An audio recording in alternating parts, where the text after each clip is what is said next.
What is today's marshmallow, you're going to ask? We have a whole bunch of them. We got 5, in fact, and they're covering a wide variety of topics. And the first one I'm going to do is this one.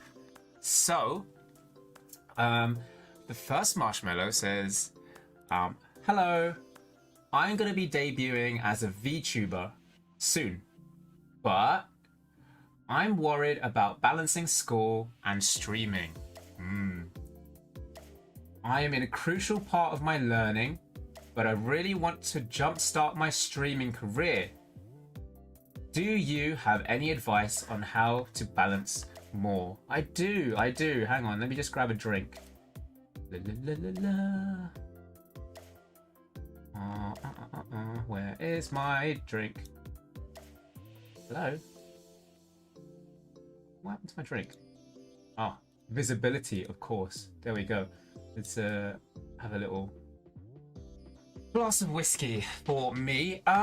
Yeah, so jumpstart a streaming career, but you want to practice your balance between your studies and I guess your streaming. I think, you know, if you're in your final year or a crucial part of your learning, I think it's very important that you continue with this. Remember, the good thing about VTubing is like you have complete control over your VTubing career, right? You're not forced to jumpstart it. There are people who go on for like, you know, months without even debuting and can still build a massive following. So I wouldn't think of it too bad. You're not like, there's always going to be this thing called FOMO, which is fear of missing out. And human beings have this a lot. It's like when like a new phone comes out, right? You find loads of people that just rush in to buy it because they have a FOMO. They have a fear of missing out, that they won't have that phone on launch day. You don't really I get where you're coming from, and that you have a fear of that you're missing out on this potential streaming career, because especially now with VTubing being so saturated, it could go any way. But there's no time limit, there's no deadline for VTubing. This is you. It's all you. You control all of this stuff. There is, though, a deadline and a timeline around studying. And you'll find soon enough, once you get into the adult world, that deadlines, those things you just cannot change. So I would say work towards your deadline, which is that you're studying, and focus on that so much. Have your streaming career as a VTuber on the sideline. Still do it. Do your social media posts, right? Do it when you know you have time. And it, like, what I find is build yourself a schedule. So for me, I have a weekly schedule. Obviously, some of that includes work, but have your weekly schedule but time your days completely. So let's say, for example, from, I don't know, 8 to 9 is my relaxation. 8 to 9 in the morning is my relaxation, breakfast, etc., catch up on, I don't know, cartoons or whatever it is you want to catch up on, right? And then from 9 till 11, I'm going to focus on physics. I'm going to take a break at 11 till 11:30. Then from 11:30 till, I don't know, 1, I'm going to carry on with maths. And then from 1 till 2, I'm going to have lunch. And then from 2 till whatever. And then once you get past this is what I'm going to do with my studying, this is where you can start to plan your free time. So you know that you've got free time between, I don't know, 6 and 10 p.m., right? What are you going to do in that free time? Do you need to have a detox in terms of detox from work? Cool. What's your detox? Is it gaming? Is it watching stuff on Netflix? Schedule that in. Say, I'm going to use my detox period and say from 6 till 8 p.m. I'm just going to watch stuff on Netflix or Crunchyroll or like whatever you want to watch, right? Or play. And then from 8 till 10, or even just 8 till 9 for an hour, this is where I'm going to focus on browsing, doing my networking, building content for my streams, building my layouts and stuff like that. And by organizing yourself like that, you'll find that there is plenty of time in the day to be able to balance both of them. So the key thing is really just thinking about your time and creating a schedule. Honestly, it's hella difficult. It's a skill that is learned within practice, but if you're not starting, you're never going to get there.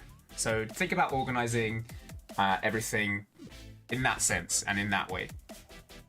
And for those of you that tuned in, hi everybody. I will upload this as a separate segment for you all to catch up on the marshmallows.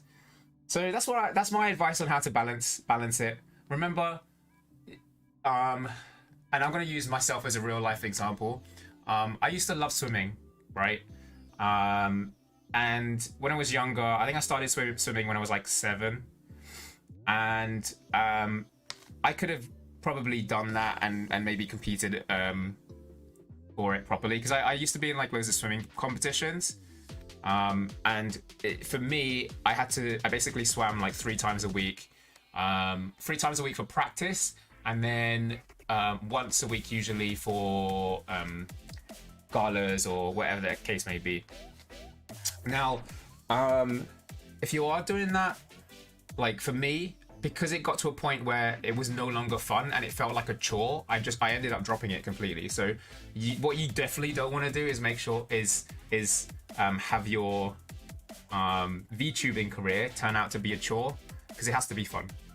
Oh, was that your question, Rena? No worries.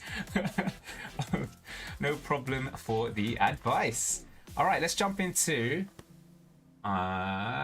marshmallow number 2. We have that's the wrong one. We have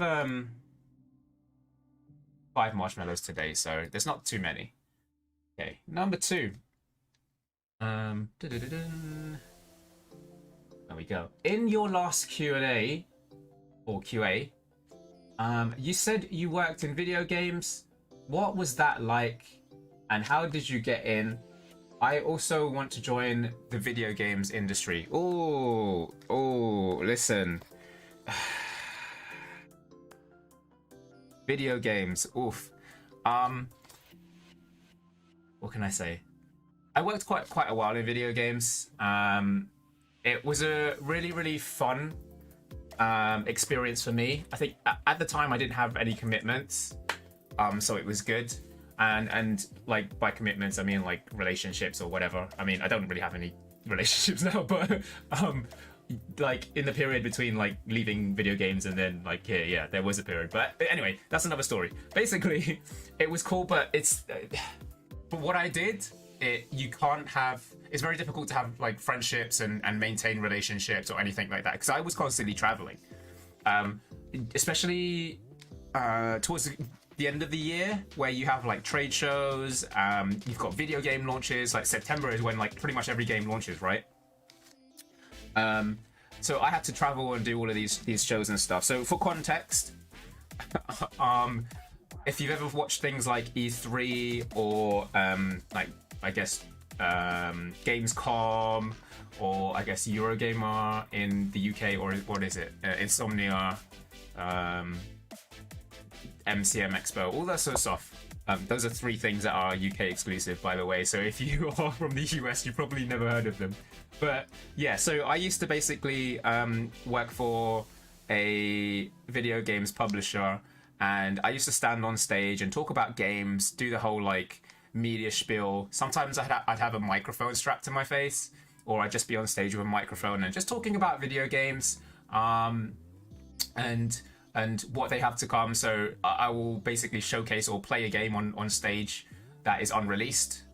I just try to keep it as bland as possible, broad as possible, without giving away who I was working with. But yeah, so I did a lot of that stuff, and there was a point, the point where I had enough was, there was a year essentially, and for a lot of you guys that are watching, you're probably gonna think like, holy crap, this is amazing. But honestly, it was really draining. Anyway, there was a year where I was basically in Manchester in London, Manchester in the UK, which is about a 4-hour drive from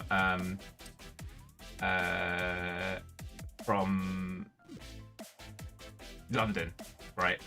So I traveled over there. I did a show over there, and that was I was supposed to be in that at that trade show for about a week. And it came to day 3, and my manager was like, "Oh hey, you need to leave a little bit earlier." Oh, okay, cool. Twitch has decided to be hella slow. No worries. YouTube's good as well. Yeah. So my manager was basically like, "Hey, I know you're here at this show. I'll take over. I need you to leave a little bit earlier, because you know we're going to be sending you abroad." And I'm like, "All right, cool. Where am I going?" And they're like, "Oh yeah, cool. We're going to send you over to like Greece for a couple of days, about 4 days, and we need you to do a talk over there, and then you fly back." And I'm like, "All right, cool. That's fine. I'll go do that." And then the next day, he came up to me again, and I was staying out there in the hotel, but he called me up again, and he was just like, "Hey, listen, Saya, I know we said we're going to send you for 4 days, but I need you to go back now because, you know what? You are going for 12 days, and you need to pack now, blah, blah, blah." And it's happening this weekend, by the way. I was like, "All right, cool, 12 days, whatever. 12 days in Greece. Oh, I'll handle that. That's good. It's living the life. It's hot away from the UK where it's like cold and stuff. Yeah." Anyway, did that. Really long trade show. Couple thousand people that I was delivering the same like keynote to. And then after that, I got back and like had a day in the country, and then my boss was like, "Hey, listen, Saya, we need to send you off again. I promise this time it's only 5 days." And I'm like, "All right, cool. Where am I going?" It's like, "All right, we're gonna send you over to Dubai." I'm like, "Okay, cool." So I'll go over to Dubai again. Nice hot country. Spend a bit of time, do a trade show, come back. Literally, I get 2 days in the UK, and I get sent off again. So I got sent off back to Budapest, and I was like, "All right, cool." And again, it sounds amazing, but honestly, you can't have a social life because you're never home. And for me, that it just got to me after doing that for a while. It really did get to me. But it's fun, and hey, so that's what it was like for me working in the video games industry. But I worked in a place of the video games industry that people barely know exists, right? When you think video games, the first thing you think is like, oh, developer and artists and really cool stuff, QA testers, blah, blah, blah. But, you know, I worked on the business end of the video games industry. So we're talking like, you know, marketing and that sort of stuff. So it's not as exciting as you think. Essentially, there is a lot of travel, but yeah. How did you get in? Honestly, it was a complete accident. In the UK, we have this thing called LinkedIn, and it's like a Facebook, but for professionals. I say that in the loosest term possible, but it's essentially you can put like your CV or your resume for the Americans that are watching on there for people to see, and it has like your history of where you worked and stuff like that. Anyway, they reached out to me, so it was complete luck. I know from experience as well, because after I was basically done, I tried to apply for things like community manager roles and stuff like that. It's hella hard to get back in once you've left, but you know, once you the thing also. The thing with it is it's really tight knit. So once you are in it, you're gonna know loads and loads of contacts, and they'll always be willing to help you out if you did want to get back in. I just found my love, an accidental love for like coaching, which is what my current job is. So there you go. If you are looking to join the video games industry, I need a couple more details. To be honest, I don't want to pry, but if you're looking to go into the developer side of things, for example, create your own game, right? Work with independents to create indie games, because that's your portfolio. You need to build a portfolio to be able to apply for big publishers. It's like, I don't know, if you want to work for EA or Riot or whatever, who else comes to mind? Bethesda or Rockstar, for example. You kind of really need a portfolio of stuff, and the only way you're going to build a portfolio is by creating your own game. So start there. And what you'll find is most indies end up creating their own games and then joining independent studios rather than going for the big fish, because they have more freedom. There are a lot of more restrictions, but it's really cool. There's loads of different places you can go into the video games industry, from being a producer to being a designer to being an artist. And even in the artist section, there's like different different routes and different branches that you can go into from backgrounds and character design. Or if you're working on a car game, for example, there are specific artists that just only work on things like wheels or crash simulations or licensing. So honestly, it's such a broad industry. It is really cool. And yeah, like I say, if you're going into that design aspect, that creation aspect, you build your portfolio. If you're going into the business side of things, you kind of need qualifications. I say that, but I didn't have any qualifications. Experience or qualifications to go into that side of the video games industry. It's not as extravagant. Like, you don't get a lot of credit for releasing games. You'll be in the credits of video games, but like, that's it. And we all know nobody really looks at the credits, right? And even then, you only really care about a couple of people, such as composers or producers and executive producers and directors, really, which is like what people like Hideo Kojima is, and they're the only ones we kind of really care about, right? So yeah, that's a little bit about video games. Could be interesting for some, maybe not interesting for others, but there you go. Marshmallow number 3. What's this? In your last Marshmallow video, you gave advice on speaking and making topics to talk about. Wait, sorry. In your last, when Marshmallow breaks things up and it's just like, right, okay, here we go. In your last Marshmallow video, you gave advice on speaking and making topics to talk about. This is hard for me to do because sometimes the viewers don't say anything and I end up going silent. Any tips? Whoa. This is a difficult thing. Really, really, really hard to learn. But one trick that I use a lot is, you got like when you play a game, right? You have a voice in your head that tells you what to do. So a shout out in the chat if this is you, but you start playing a game and you think to yourself, maybe I should save here, or I wonder what's this down this road here, or I bet there's a boss around this corner. Those thoughts that travel through your head, you should be saying out loud, and that will kind of basically fill in that silence. Especially if you're not getting anything from the viewers. That's always a tough thing to get interaction from viewers. You essentially need, I would say, if you have 100 viewers, you'll have like maybe 4 or 5 interactions, maybe less than 10, essentially. So unless like they're really, really in tune to it and you're really involving the interaction, you got to think about what your stream's going to be. Is it going to be more focused on the actual video game, or are you going to be more focused on the chat and work around that? Obviously, like I say, if the chat's not interactive, you have to figure out those topics yourself. I usually use sticky notes. So I'll have sticky notes of different topics on my screen. I have 2 screens, so I have that helpful. That's really helpful for me. But have a sticky note of something that you might want to discuss. And of course, if it's relevant for the game or whatever it is that you're streaming, if you're streaming animation, for example, maybe have a couple of topics about some of your favorite animations, so you can bring them up and fill that dead air in.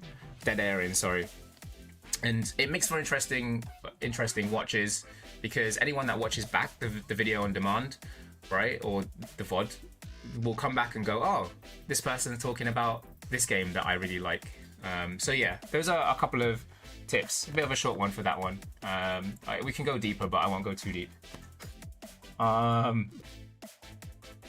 Marshmallow number 4. Do I need a high-spec computer to be a VTuber? What are you using? Listen. Yeah, I always say you need a mediocre computer to be a VTuber, or even just a mediocre laptop. I don't think you need that much, because you can be a VTuber with PNG, right? You don't need any of this live 2D stuff that people like I have, right? You don't need no Vroid. You don't need none of that. You just need a PNG of yourself and just be yourself, and you can already start streaming. So, and with that, like, you could probably do that with like maybe an i3. So yeah, that's a thing that you can 100% do with a low-end laptop. I mean, what's it? Muna posted the other day that for ages she was streaming from her car on a laptop, right? And who was it? Callie was like, she didn't even have a desk at one point, I believe. She was using the tower of her PC as a mouse like pad. Like the things that some of these VTubers do is insane, right? But yeah, you don't need a high spec PC if you're looking to do live 2D stuff though, or Vroid stuff, or just multiple things like what a lot of the quality VTubers do. That's when you kind of need to start looking into something a little bit higher spec. So, you know, that those mediocres i5s or Ryzen 5s, or and then into those R7s, and then look into like more RAM, for example. My setup is OP as fuck, basically. My setup was built for gaming though, and I only just recently upgraded my rig. So prior to the upgrade, I was running an i7 7700K, which is like a 7th gen processor, and a 1070, just a standard 1070. And I bought those when they came out, so they were hella expensive. But yeah, and I'd been using that pretty much up until about a week or two ago. So I got like a good, what, 5-6 years out of them. And it was primarily built for gaming. So I built when I was younger, I built my first gaming PC, and then from then I just started to build more, I guess. But my current one is like I say, it's OP as fuck. I think I've got some pictures. Let me show you. Let me add an image. Add source. Add a new source instead. Add image. Browse. Where did I put it? You? Is it this one? Is it this one? Open? No, it's not this one. Open? Ah, okay, cool. Yeah, that's one of them. Where's the other one? Alright, I'll show you this first. You might see this. I tweeted this out before. Oh, snap, that's well too big. Hang on.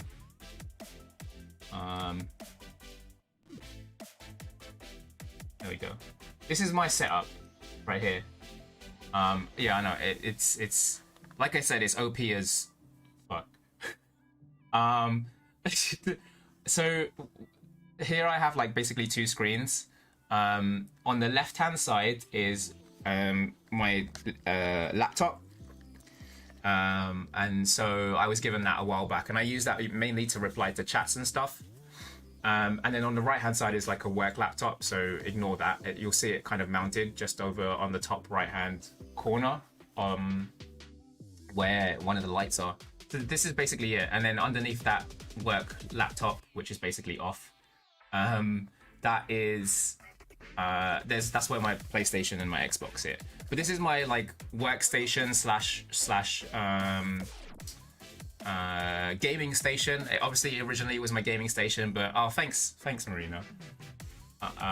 Obviously it was my gaming station, but now it's like my workstation as well, and my streaming station. So that in the middle you'll see like a mobile phone, and that's what I use to for my live 2D, to capture my live 2D, because I don't actually have a webcam. So that's what that is there. And then let me see, where did I put that picture of my computer? Hang on, where is that? I'm just browsing through everything. Where did I put it? Is it? Let's see, let me try to get it back. Share, and where is this? OneDrive. I cannot wait to get my new PC. I'll finally be able to run my model on OBS Streamlabs without it heating up. Hey, listen, yeah, I totally agree with you. That was a big one. I even at one point thought about like, I guess I still want to get more RAM just for the sake of it, but yeah, RAM was a big one for me, just because like what is this? Is this it? Is it? Yeah, RAM was a big one for me, just because like everything started to slow down, but honestly it was a processing issue. Like that was the thing around that. There we go. All right, let me change this now, and it's uploaded, and then loaded to Where the hell is it uploaded to? Oh, here. Okay, there you go. Oh, I don't know why that's... I'm gonna have to rotate that somehow. How do I rotate this thing? Transform. Rotate 90 degrees? There you go. We did it. There. That's my actual setup. This is my computer. What you see here. So my rig is like... it has a 3090. It is upside down, so I'm sorry. I think I forgot like a Corsair something carbide something, and everything is upside down. So the power supply is at the top rather than the bottom, and I got it because it sits on my left hand side, so I can see it rather than it sitting on my right hand side. So that's where like all the cables go. But some of this stuff is like really old. So the all-in-one. The CPU cooler, that's like maybe 6 years old, still running. The RAM sticks I literally bought for an aesthetic reason, is the fact that they look like crystals, and because I love RGB, they react to sound, and then yeah, like the 3090 essentially. But that's my rig. Like I say, you don't need something this extreme. I only have it this extreme because I was able to. I was lucky enough to be able to purchase like some of this stuff, and some of the stuff was gifted to me as well. So yeah, and of course like the stickers I bought on Redbubble, because obviously Watame and Botan are, you know, top tier pairing, I'd say. But yeah, that's my rig. There you go. Okay, and I think we got one more marshmallow before we head into everything, so let's check it out. Marshmallow number 5. What do you think of Cyberpunk? Oof. Going in with the controversial thoughts right now. Cyberpunk is...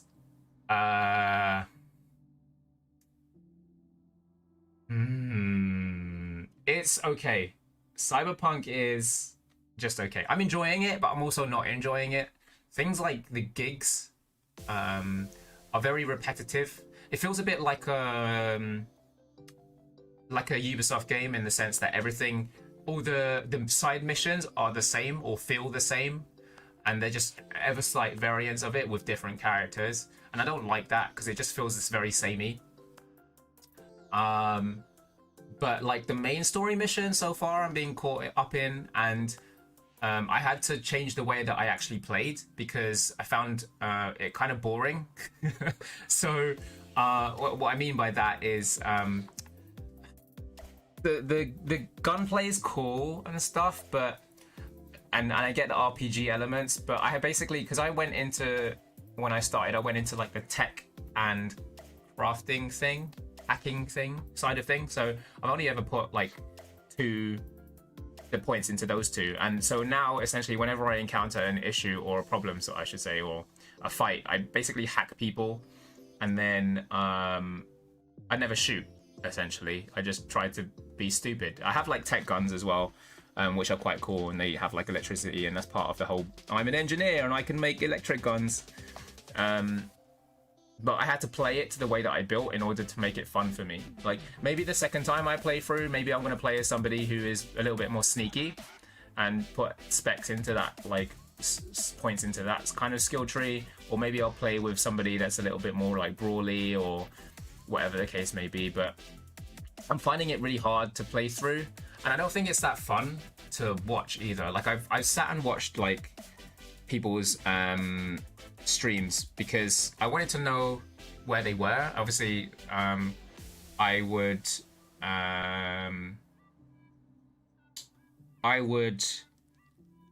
play through the game, but I'd play through the game, but I'd watch people, but I wouldn't want to watch them past the point where I've gone. So essentially, so it doesn't spoil anything. But from what I've seen so far, like again, it's not fun to watch, regardless of how entertaining you are. It's not fun to watch because it's the same things over and over again.